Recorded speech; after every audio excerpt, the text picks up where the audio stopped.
काल आपल्याकडे एक 10:30 वाजता 8 तारखेला सांगली शहर पोलीस स्टेशनला 200/26 हा आपण CR नोंद केलेला आहे.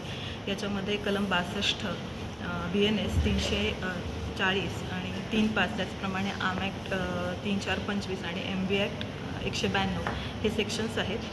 यामध्ये आपले LCBचे जे लोक होते ते पेट्रोलिंग करत असताना त्यांना गोपनीय बातमीदाराकडनं माहिती मिळाली की एक जो प्रतिष्ठित व्यक्ती आहे त्याच्या खुनाची तयारी काही लोक करत आहेत आणि एक पांढऱ्या रंगाच्या मारुती कारमध्ये हे 3 लोक बसलेले आहेत.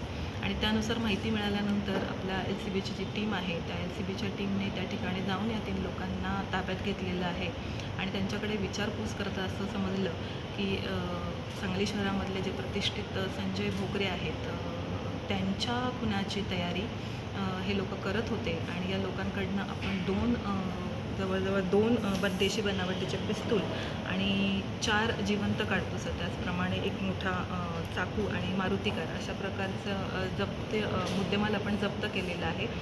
यामध्ये जे आरोपी आपल्याला मिळाले आहेत ते म्हणजे गणेश लोखंडे, विराज बुटाले, संग्राम संभाजी फडतरे आणि सचिन आवळे. याच्यामध्ये सचिन आवळे हा परागंदा आहे आणि 3 आरोपी आपल्या सध्या ताब्यात आहेत. ते सगळे राहणारे सांगलीचे आहेत. आणि त्यांच्याकडे विचारपूस करता त्यांनी असं सांगितलेलं आहे की काही जमिनीचा वाद होता किंवा जमिनीचं जे खरेदी प्रकरण होतं त्या खरेदी प्रकरणामध्ये आर्थिक फायद्यासाठी आणि काही आरोपींनी आमच्या वैयक्तिक काही त्यांच्याबरोबर वाद होते याच्यासाठी आणि म्हणून ही लोक हे करायला तयार झालेले होते. म्हणून यांनी अशा प्रकारचा कट रचला होता. आणि हा कट रचताना त्यांनी यामध्ये बऱ्यापैकी रेकी पण केलेली होती. एक साधारणतः हे जे आपले संजय भोकरे जे आहेत हे दैनिक जनप्रवास या त्यांचं ते वर्तमानपत्र आहे.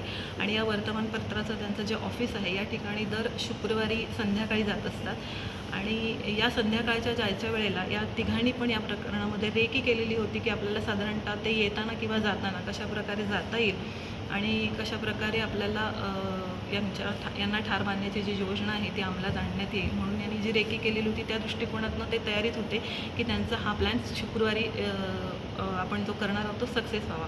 पण आपल्या गोपनीय बातमीदारांकडून LCBच्या लोकांना जी बातमी मिळाली त्याच्यावर आपले SP सर आहेत त्यांच्या मार्गदर्शनाखाली, तुषार जोशी सरांच्या मार्गदर्शनाखाली आपण व्यवस्थितपणे या गुन्ह्याला प्रतिबंध करण्यासाठी आपली पण योजना आपण जी होती ती अंमलात आणली.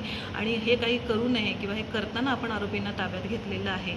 आणि अशा प्रकारे मुद्देमाल आणि आरोपी आपल्या ताब्यामध्ये आहेत. फक्त या घटनेमध्ये आपल्याला जे आरोपी मिळालेले आहेत त्यांनी जो हा कट रचलेला होता त्याच्यासाठी त्यांचा काही आर्थिक फायदा होता किंवा किंबहुना हे फक्त जमिनीच्या वादाचा प्रश्न होता की वैयक्तिक त्यांचे काही प्रॉब्लेम्स होते किंवा इतर कोणी याच्यामध्ये आणखीन सहभाग आहे याचा आम्ही शोध घेत आहोत. आता सध्या या तिघांनाही 11 तारखेपर्यंतचा PCR मिळालेला आहे. मुख्य आरोपी जो आहे सचिन आवळे तो सध्या परागंदा आहे. तो मिळाल्यानंतर सुद्धा आम्हाला त्याच्यामध्ये त्याची नक्की कुठली दिशा आहे हे ठरवता येईल आणि त्याप्रमाणे आम्ही तपास करत आहोत. सध्या तरी आत्ता तपासामध्ये इथे कुठलीही राजकीय पार्श्वभूमी काही दिसत नाही आहे. केवळ काहीतरी जमिनीचा वाद किंवा आर्थिक फायदा एवढंच कारण दिसून येतं आहे.